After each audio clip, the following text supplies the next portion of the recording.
Nós estamos numa série, né? O nome da série é Onde Tudo Começou. Na semana retrasada, o Nilson falou a respeito de Deus ser o princípio. Na semana passada, o nosso pastor Rafael falou sobre a idolatria. E hoje eu vou falar a respeito de reorganizar a nossa vida em torno de Deus. De manhã eu contei um testemunho a respeito dessa música Que Deus é Bom, uma música da Bethel, né? É uma música do Brian e da Jane Johnson. Em 2022, quando a mãe do Brian faleceu de câncer, a esposa do Bill Johnson, naquela semana do falecimento dela, o Bill ele foi ao culto. E de manhã eu contei bem emocionado, assim, porque ele disse que alguns irmãos perguntaram a ele: cara, sua esposa morreu esses dias, por que você não se dá uns dias de férias? Por que você não se dá a oportunidade de descansar, viver esse luto? E o Bill Johnson falou que o Espírito Santo ministrou ao coração dele que só aqui na terra nós temos condições de adorar a Deus em meio à adversidade. Na eternidade tudo vai ser perfeito. Quando tivermos com o Senhor, tudo vai estar bem resolvido. A única oportunidade que nós temos de adorar o Senhor na beleza da sua santidade, em meio a momentos que a gente está com a fé fraca, cansado, debilitado, é agora. E sempre que eu escuto essa música, eu lembro dessa situação, desse testemunho do irmão. Abra sua Bíblia, por favor, meu irmão, em João, capítulo 3, versículo 16 ao 21. Esse vai ser o texto base da nossa pregação essa noite. João 3, 16 ao 21. Tá dando para me ouvir bem? Que de manhã eu tomei uma bronca do Maurício, falou que eu falo muito distante. Tá dando para ouvir tranquilo? João 3, 16 ao 21. Lembrando que nós vamos falar hoje sobre reorganizar a nossa vida, né, em torno de Deus. E reorganizar é organizar novamente alguma coisa que está bagunçada. Alguma coisa saiu do eixo. Vamos lá. João 3,16. Porque Deus tanto amou o mundo que deu o seu Filho unigênito para que todo que nele crê não pereça, mas tenha a vida eterna. 17. Pois Deus enviou o seu Filho ao mundo, não para condenar o mundo, mas para que este fosse salvo por meio dele. Quem nele crê não é condenado, mas quem não crê já está condenado, por não crer no nome do Filho unigênito de Deus. Este é o julgamento, 19. A luz veio ao mundo, mas os homens amaram as trevas e não a luz, porque as suas obras eram más. Quem pratica o mal odeia a luz e não se aproxima da luz, temendo que as suas obras sejam manifestas. 21. Mas quem pratica a verdade vem para a luz, para que veja claramente que as suas obras são realizadas por intermédio de Deus. Vamos orar? Pai Santo, nós queremos agradecer ao Senhor pela oportunidade de mais uma vez nesse dia expor a Tua palavra, compartilhar com os meus irmãos aquilo que você tem ministrado aos nossos corações. Nós queremos pedir que o Senhor, assim como a Nath já orou, continue a cuidar da vida da Bela, da nossa irmãzinha que está lá com seus pais. Guarda as nossas crianças, Senhor. E que nesse momento os nossos corações estejam abertos para sermos ministrados pelo Seu Espírito e pela Sua santa palavra. Em nome de Jesus, amém. Eu penso que não existe nada mais primário do que lembrarmos de uma coisa num processo de reorganização.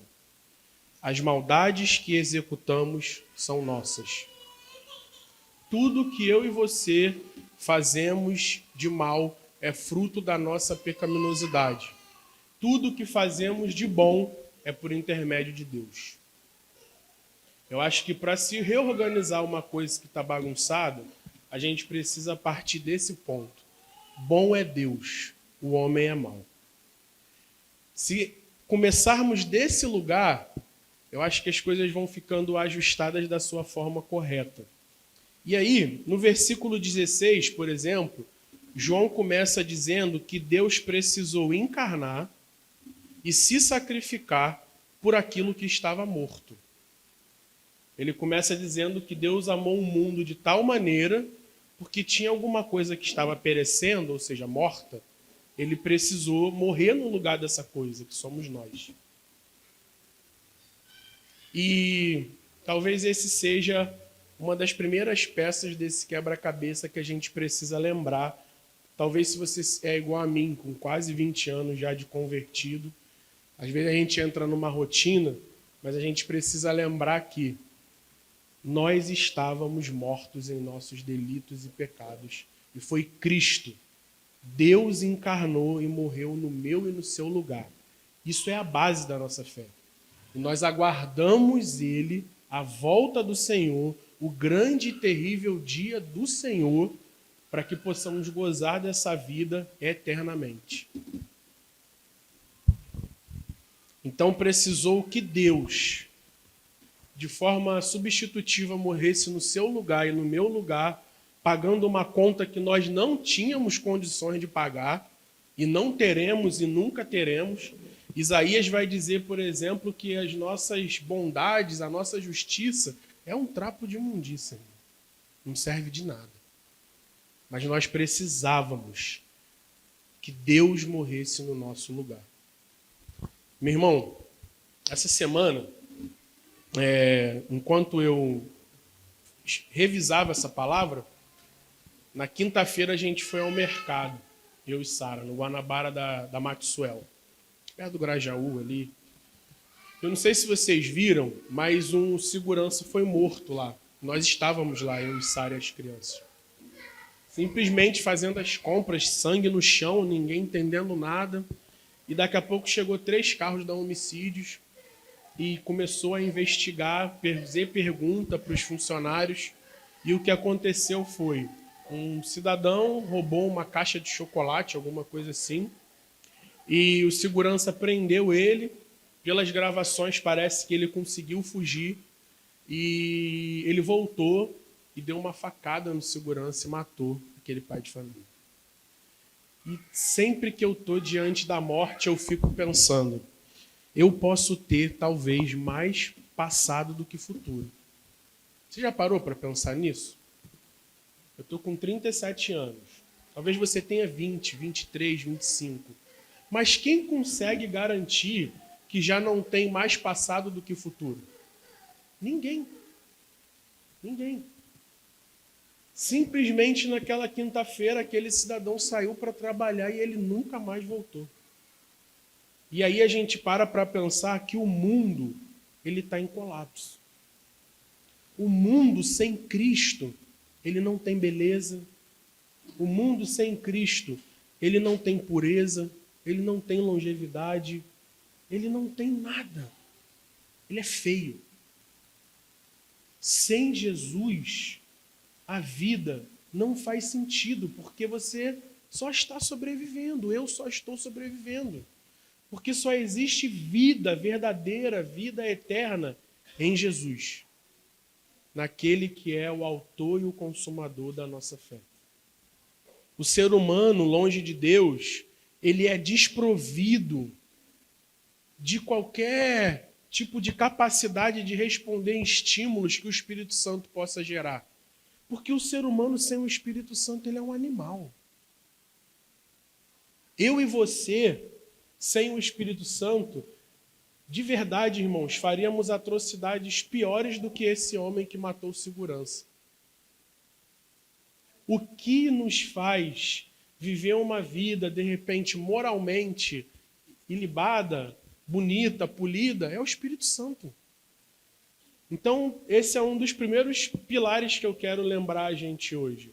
Nós precisamos do Espírito Santo. E em 2ª ou 1ª Tessalonicenses 5, Paulo vai dizer aos irmãos de Tessalônica: não apagueis o Espírito Santo de Deus. E de repente a gente pode estar vivendo como eu, 20 anos de cristianismo quase, e a gente se acostuma em não manter o fogo aceso no coração, em não abrir a Bíblia diariamente e permitir que a palavra ela vá nos lavando. Em não lembrar de Mateus capítulo 6, por exemplo, que Jesus vai pedir para eu e você entrarmos num lugar secreto e permitir que o nosso Pai nos recompense nesse lugar que só Ele nos vê. Versículo 17 vai dizer que Jesus não veio ao mundo para nos condenar, mas para nos salvar. A humanidade, ela é naturalmente pecaminosa. A nossa condição de falecidos não nos permite viver em obediência e agradando a Deus. Não tem como. Não dá.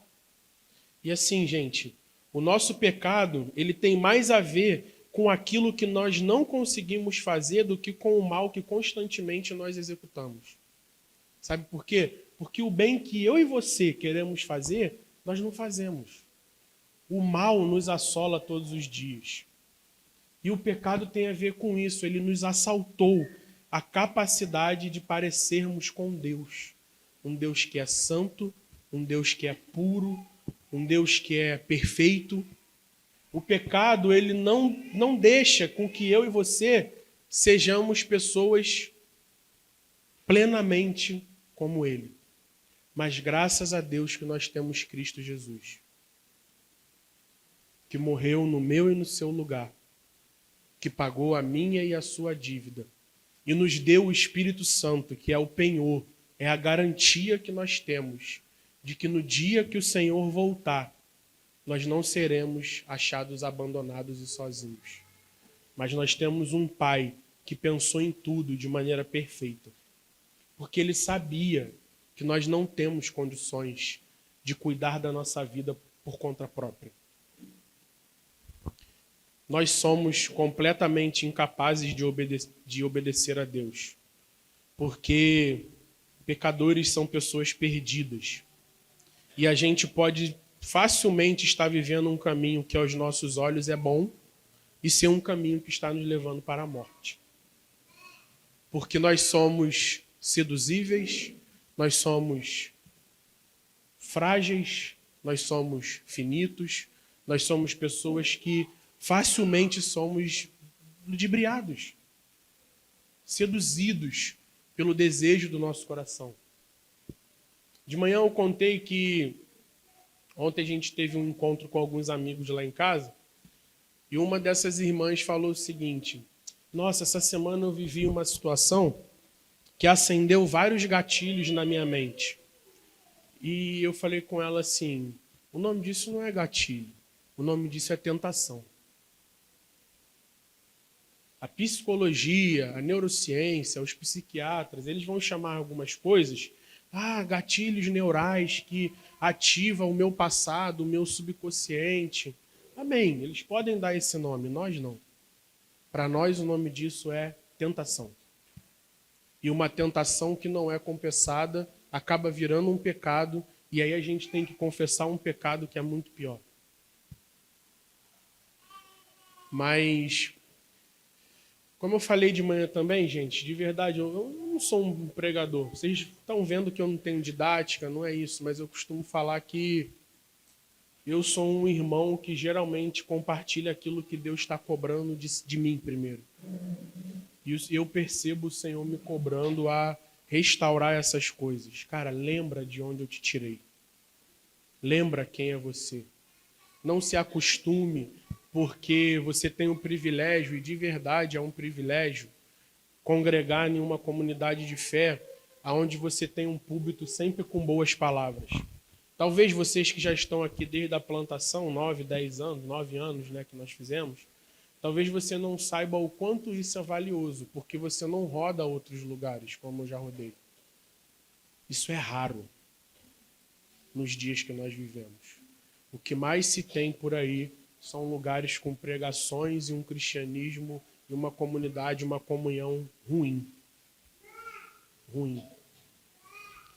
E a gente precisa valorizar as pequenas coisas que às vezes viram rotineiras.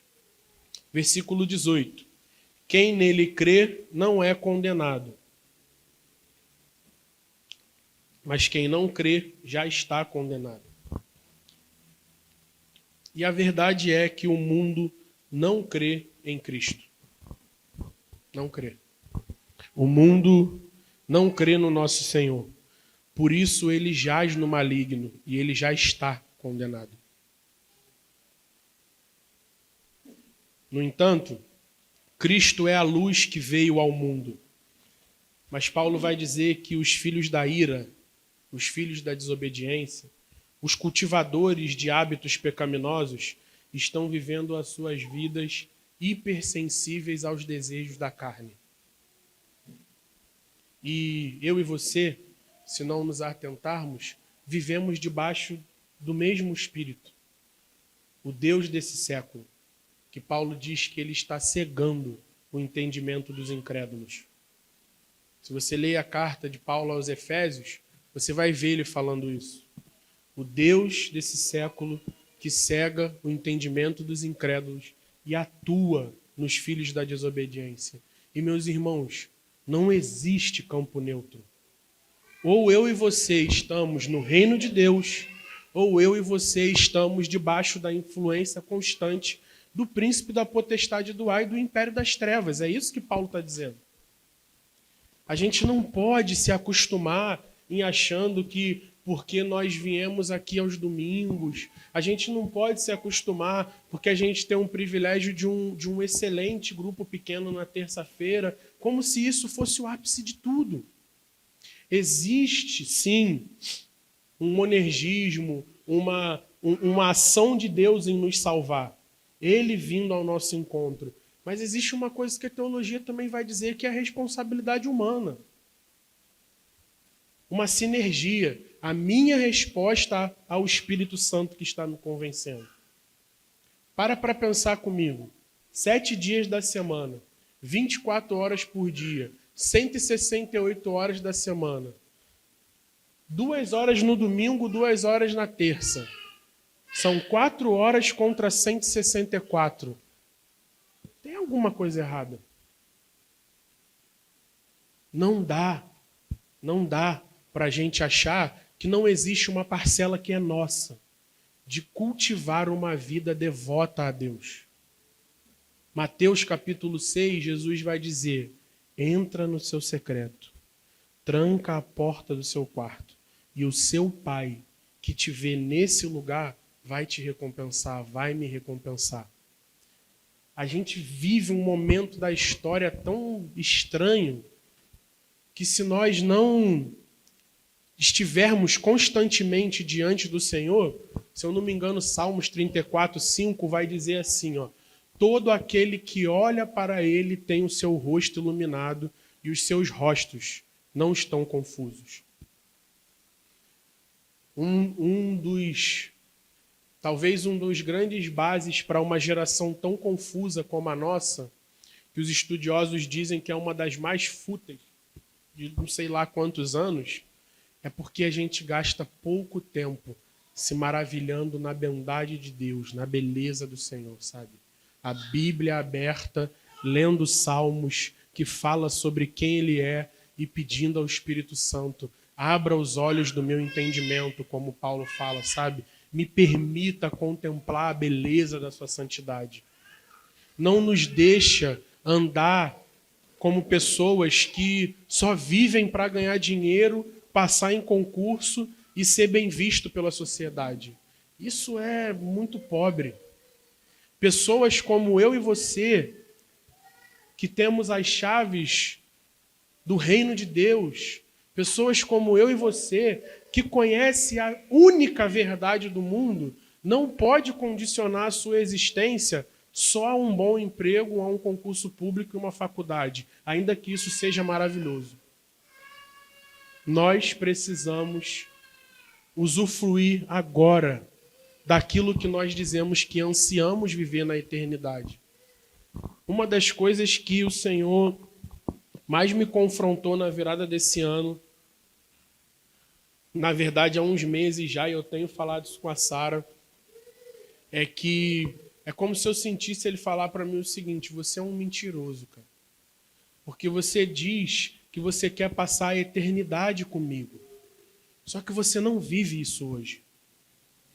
Você não separa 5, 10 minutos do seu dia para ler a Bíblia e estar comigo. Como você quer viver a eternidade ao meu lado? É contraditório. Como que eu vou dizer que eu quero viver com uma pessoa o resto da vida se eu não faço isso hoje? Lembra? O tema de hoje é: nós precisamos reorganizar aquilo que está bagunçado. Voltar a trazer a prioridade. Qual é a prioridade da minha e da sua vida? Qual é a prioridade da nossa vida? O dia mais importante da vida de um cristão é o dia da volta de Cristo. O dia mais importante da minha e da sua vida é o dia que o amado das nossas almas vai voltar. E nós o veremos como ele é. E nesse dia não vai ter mais choro. Nesse dia, aquele pecado que te assola não vai mais te assolar. Nesse dia, nada mais importa. Porque ele cumpriu aquilo que ele prometeu. Ele voltou. E a impressão que eu tenho tido é que eu ainda continuo lutando para fazer disso a minha prioridade. Mas eu não consigo ainda. Mas isso precisa ser a nossa busca. Deus precisa voltar a ser o anseio mais profundo do meu e do seu coração. Estar com Deus precisa ser a coisa mais importante do nosso dia. Acordar e dedicar os primeiros 5 minutos que seja do nosso dia a pensar: e se o Senhor voltasse hoje? E se hoje fosse o dia que você escolheu para voltar e inaugurar a eternidade? Sabe? Ele precisa ser o anseio, a busca, a satisfação, a realização, o gozo, o que tem de mais supremo na minha e na sua vida. Quem? Cristo. O Deus que encarnou para morrer no meu e no seu lugar, porque nós estávamos perecendo, como João fala. Porque nós estávamos mortos em nossos delitos e pecados. E uma outra coisa é que precisamos de um senso de urgência. Todas as vezes que você me vê falando, eu vou falar isso. Porque ainda que eu ame a minha família e estar com vocês, existem muitas pessoas que continuam mortas em delitos e pecados. Pessoas eleitas, pessoas que o Senhor escolheu, que ainda não receberam a pregação do Evangelho. E é o meu e o seu papel pregar o Evangelho. Para quê? Porque o Evangelho é a centelha que acende o fogo do coração do eleito. Se eu e você não pregamos, como vão crer se não há quem pregue? Versículo 19 a 21.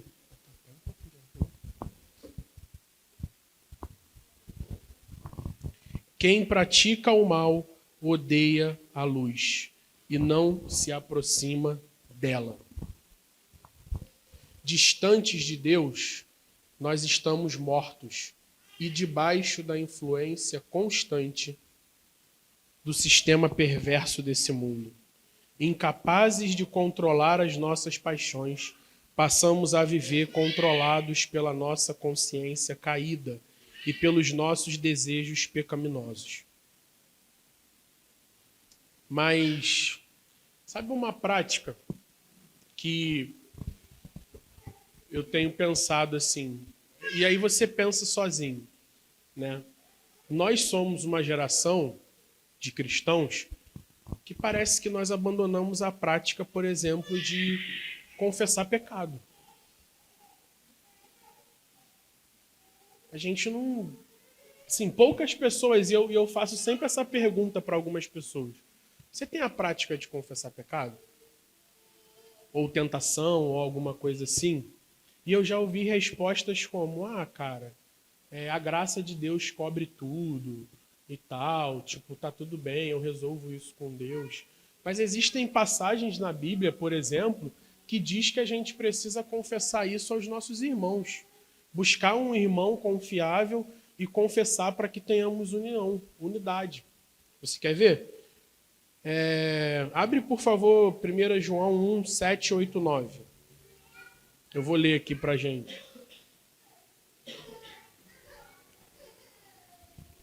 No processo de reorganização, nós precisamos restaurar o hábito de coisas que fazem parte da nossa fé e a gente abandonou. 1 João 1, do 7 ao 9. Olha o que fala. Se andamos na luz, como ele na luz está, temos comunhão uns com os outros. E o sangue de Jesus, seu Filho, nos purifica de todo pecado. Versículo 8. Se dissermos que não temos pecados, enganamos a nós mesmos, e não há verdade em nós. 9. Se confessarmos os nossos pecados, ele é fiel e justo para nos perdoar os pecados e nos purificar de toda injustiça. Ou seja, se andamos na luz, como ele na luz está, temos comunhão uns com os outros. E aí ele vai dizer que o João vai dizer que o sangue de Cristo nos purifica de todo pecado. No versículo 8 ele vai falar: se eu ou você dizemos que não temos pecado, isso é mentira, porque todos pecamos, porque nossa natureza é pecaminosa. E esse versículo ele vai dizer o seguinte: confessa o teu pecado, cara. Confessa a tua tentação. E eu acho que esse é mais uma peça do quebra-cabeça que talvez a gente... Se não faz sentido para você, tudo bem. Mas para mim faz. Porque a gente às vezes acha que é suficiente abrir o coração para terapeuta. Só que abrir o coração para terapeuta não é confissão de pecado. A Bíblia vai dizer que se há algum doente, chame um presbítero e a oração do justo pode muito em seus efeitos. Não é o conselho da terapeuta pode muito em seus efeitos. Só que a nossa geração se acostumou em abrir o coração para terapeuta, mas não confessar os nossos pecados e ser vulneráveis na nossa comunidade de fé. Se faz sentido para você, amém. Se não faz, tudo bem. Para mim faz. Eu tenho feito esse exercício com algumas pessoas dessa igreja, de me abrir e ser vulnerável. Eu cheguei com a minha família tem 8 meses. Alguns irmãos são pessoas que eu tenho procurado e permitido que eles conheçam o meu coração, me expondo. Por quê? Porque isso é uma disciplina espiritual. Enquanto nos calamos, os nossos ossos se secam. O salmista vai dizer. Enquanto nós guardamos, os nossos ossos envelhecem. Salmos 32, 3. Enquanto eu me calei, envelheceram os meus ossos. Olha o versículo 4. Porque de dia e de noite a tua mão pesava sobre mim, e o meu humor se tornou em sequidão. Versículo 5. Porém, confessei-te o meu pecado, e a minha maldade eu não encobri.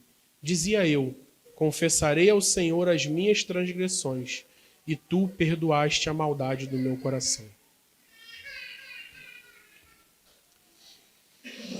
Irmãos, por causa de tudo isso, que foi na verdade uma lembrança, algo que eu acredito que a gente precisa reorganizar, restaurar, lembrar de onde o Senhor nos tirou, lembrar de que lugar eu e você estávamos antes de Jesus entrar na nossa vida.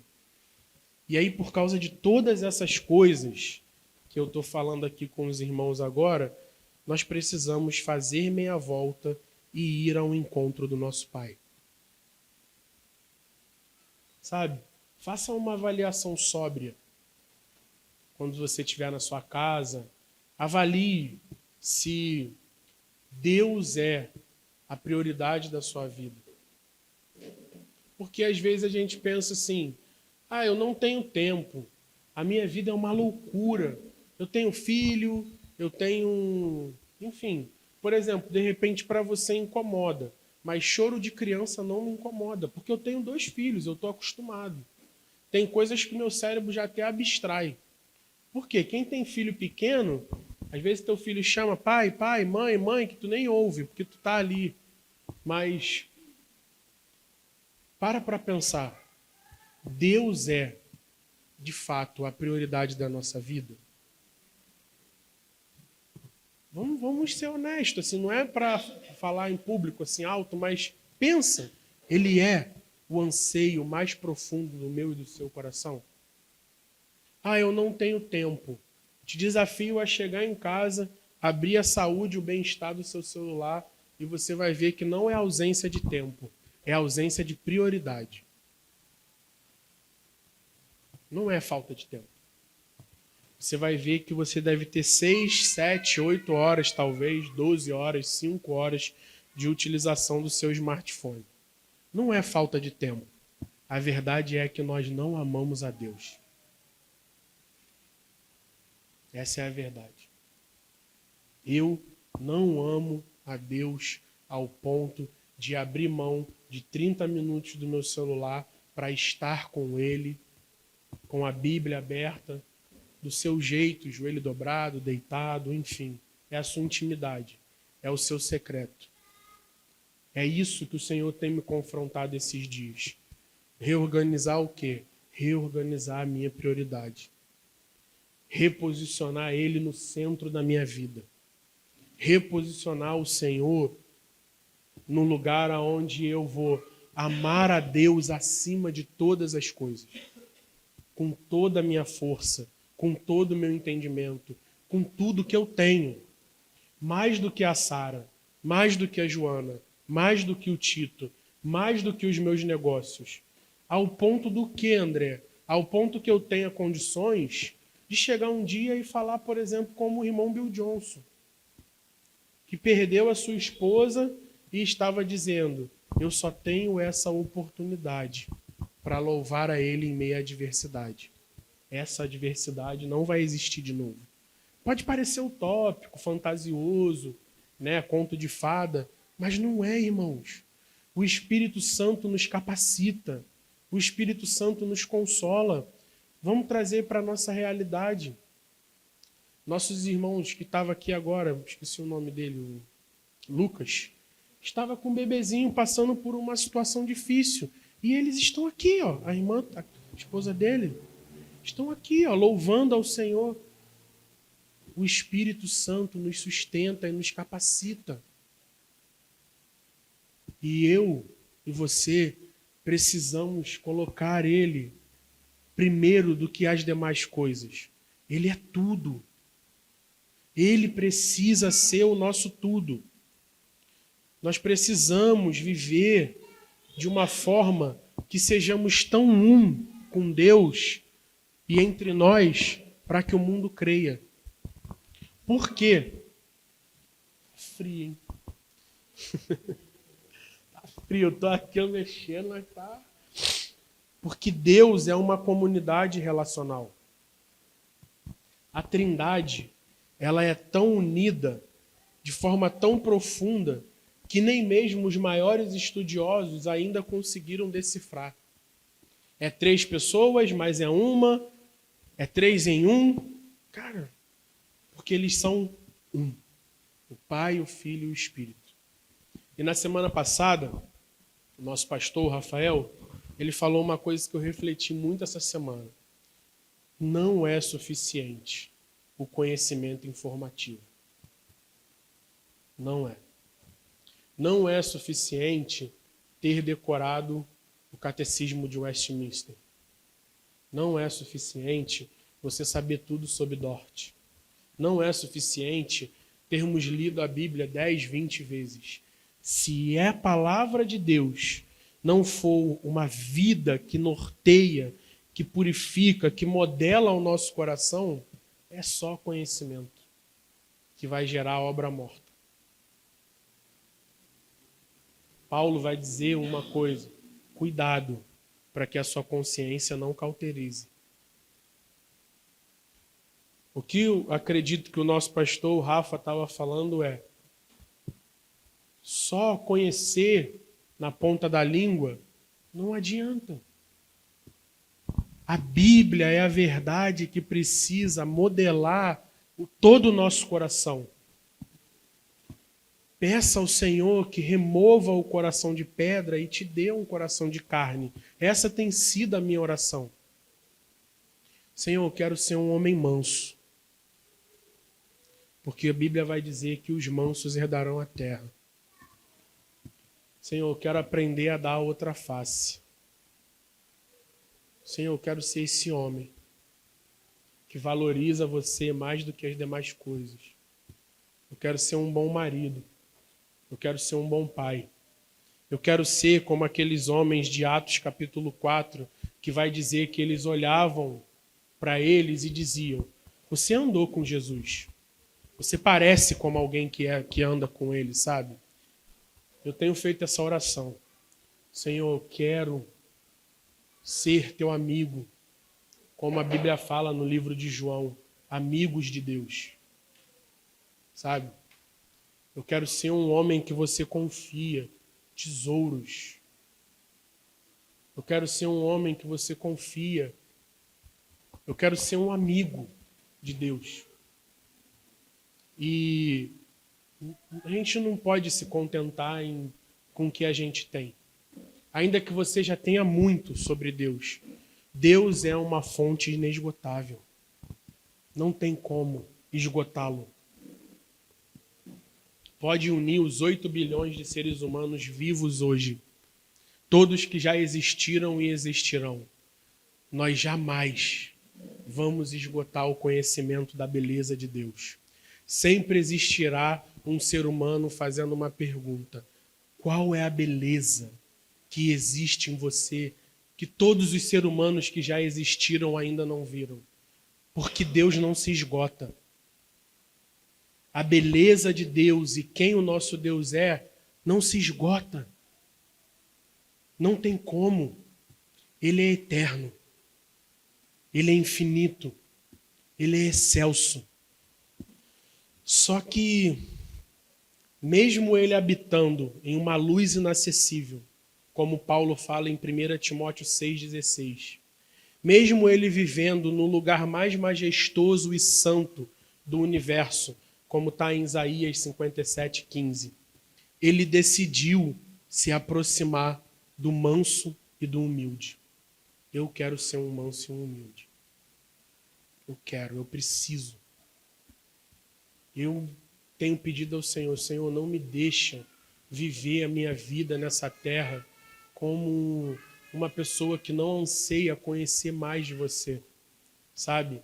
Aquela coisa do menininho apaixonado no início do relacionamento, que tudo que ele quer é estar com o seu amado, com a sua amada, sabe? E eu tenho pedido isso ao Senhor. Reorganiza isso no meu coração. Reacende a chama do meu amor por você. Então, já estou indo para o fim. Se você, de repente, ao fazer uma avaliação sóbria, se essa palavra tem surtido efeito, tem achado repouso no seu coração, se de repente você caiu do lugar secreto, ou se você jamais esteve nesse lugar, peça ao Senhor que Ele te atraia para um lugar de solitude, um lugar de intimidade, um lugar que é seu e dele, aonde você vai abrir a sua Bíblia e a verdade da palavra de Deus, a boca do Senhor, que está aqui documentado, ela vai se tornar vida. Uma vida que vai entrar no meu e no seu coração e vai nos fazendo pessoas mais parecidas com Ele. E vai nos levar para um lugar de buscar contemplá-lo, meditar, desejar o dia do Senhor mais do que tudo. Nós vivemos na era da superexposição. Tudo tem que ir para o Instagram. Tudo tem que ser exposto. Tudo tem que ser colocado lá de uma maneira avassaladora. Eu comentei essa manhã que essa semana eu conversei com uma pessoa que eu tenho muito carinho. E eu virei para ele e falei assim, cara, tu posta coisa demais nessa rede social, mano. Eu vou te bloquear, cara. Vou parar de te seguir que tu é muito chato, mano. Ninguém quer saber toda hora o que tu tá lendo. Ninguém quer saber toda hora a monografia que tu escreveu. Ninguém quer saber toda hora de tudo, mano. Pelo amor de Deus, velho. Para. Tá chatão isso, cara. E ele disse que recebeu bem, mas assim, eu falo com a minha esposa que às vezes é falta de amigo, sabe? De verdade. Gente que dá uma freada e fala assim, mano, isso tá ruim, mano. Não tá legal. Entendeu? Sabe aquela pessoa que tu vê a foto no Instagram e tu fala assim, as meninas, vamos dizer assim, pô, essa garota não tem amiga, mano, porque essa paleta de cor não é a dela e ninguém avisou. Não tem? Pode falar, não tem? Aquela foto que tu vai ver da irmãzinha e tu fala assim, caraca, nada a ver, mano. Será que ela não tem uma amiga que virou pra ela e falou assim, amiga, esse Pantone aí não é o teu, mano. Eu trabalho com moda, a gente tem uma fábrica, tem gente que chega lá falando, fala assim, gente, isso aqui não vai bater, cara. Não, mas é o que eu quero. Não, pagando, filho. Então tá, então eu vou fazer. Mas assim, eu acho que a gente precisa entrar num lugar de unidade, de intimidade, ao ponto de um tocar na vida do outro mesmo, sabe? Tipo, cara, isso tá ruimzão, mano. Para de ser chato. Eu acordo 5 da manhã, já tem history teu. Eu acordo, eu vou almoçar, tem mais uns 3. Mas parece que tu não faz nada o dia todo, cara. Vai bater um currículo, velho. Trabalhar de dropship, alguma coisa, se tu não pode sair de casa. Sei lá, sabe? Mas assim, nós precisamos viver vulnerabilidade. Nós precisamos ir para um lugar onde nós vamos dizer assim, ó, e aí, como é que tá? Aquele pecado, aquela tentação que tu confessou, tá vencendo? E aí, como é que tá aquela situação que tu me falou? Tá passando por isso? Tá perdendo ainda? Vamos orar, meu irmão, vamos jejuar, vamos buscar Deus.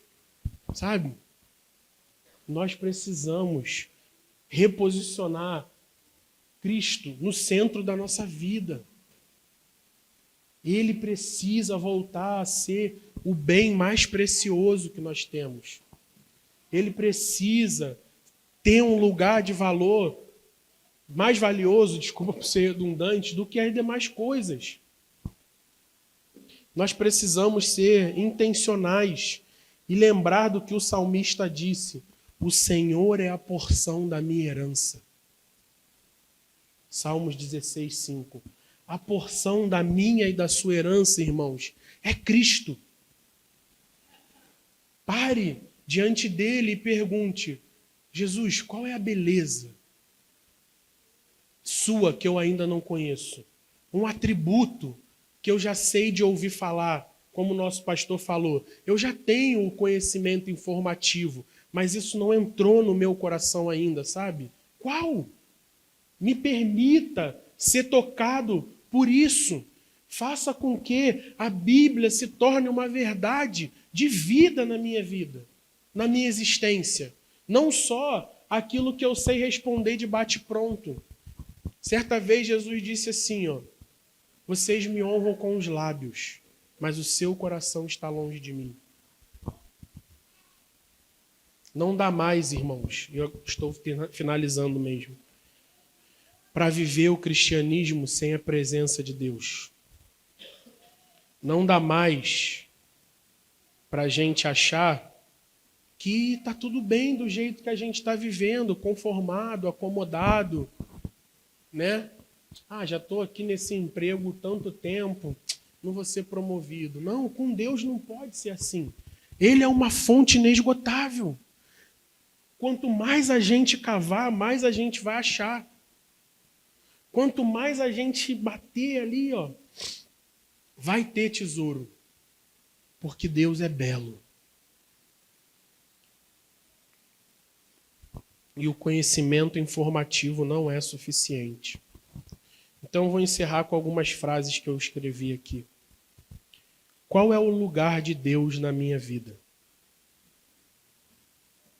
Qual é o lugar de Deus, da presença de Deus, de Jesus? Que lá no início da pregação nós falamos, nós estávamos mortos e Ele encarna, morre no meu e no seu lugar.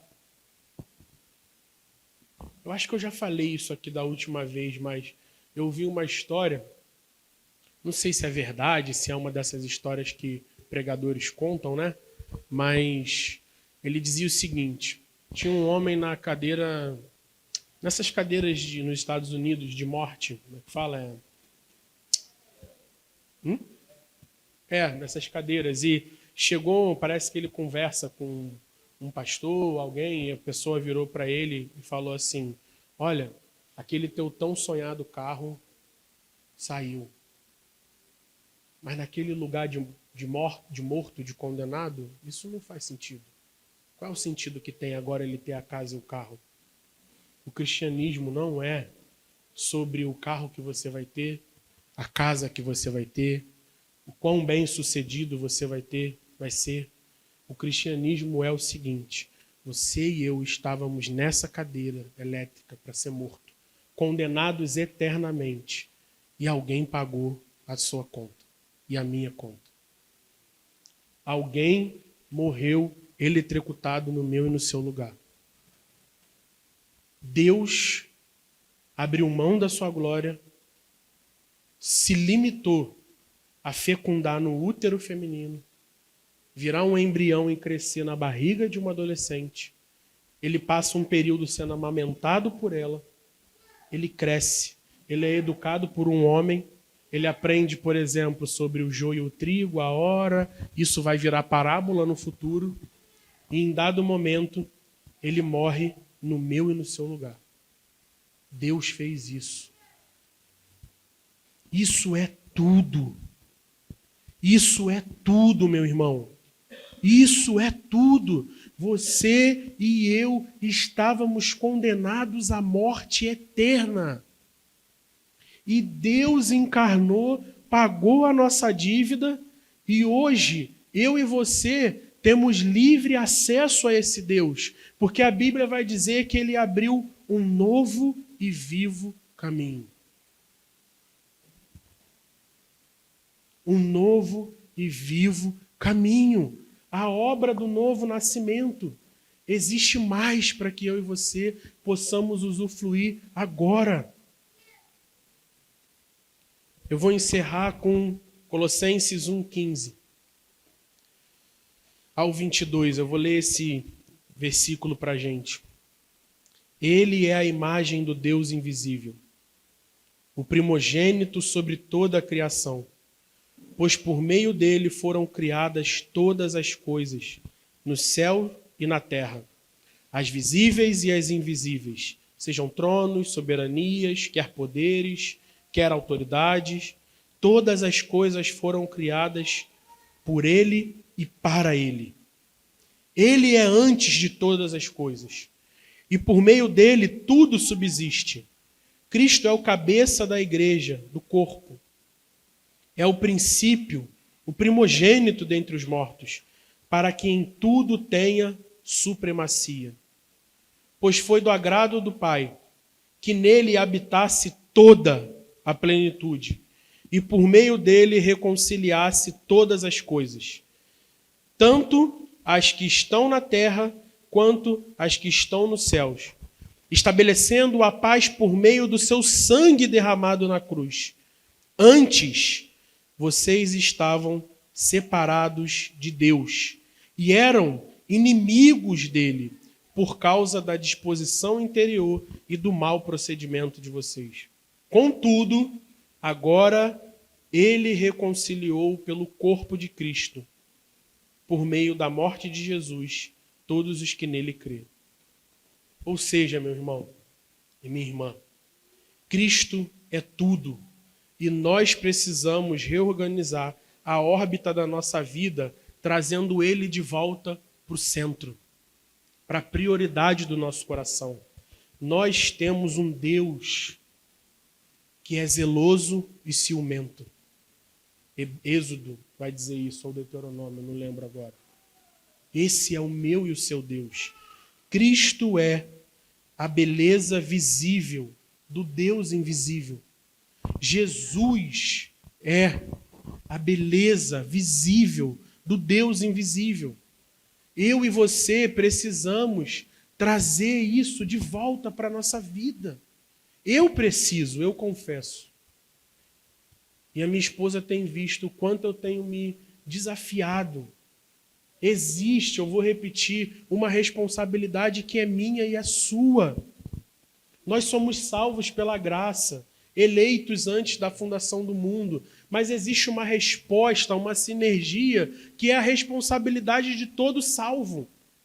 O salvo, ele demonstra por meio dos seus frutos, ao responder esse estímulo do Espírito Santo. Não existe essa de, eu sou salvo e está tudo bem. Estou aqui vivendo minha vida do jeito que eu quero. Quando Jesus voltar, estamos juntos, vamos lá. Eu estou falando isso com os irmãos em muito amor, de verdade. Porque isso é o que o Senhor tem cortado no meu coração há um bom tempo. E honestamente, desde que eu cheguei aqui. Porque quando eu cheguei nessa comunidade de fé, a poeira assentou lá em casa e a gente está organizando as coisas, que a gente veio de um momento muito turbulento. E eu virei para a Sara e falei, a gente foi longe, hein, neguinho? Deus precisa voltar a ser o centro da nossa vida. E é o que a gente tem feito nesses 8 meses que nós estamos aqui com vocês. Reorganizar a nossa vida. Em tudo. E ao reorganizar isso, a vida, todas as áreas da vida vai recebendo ordem. Porque Ele é o centro.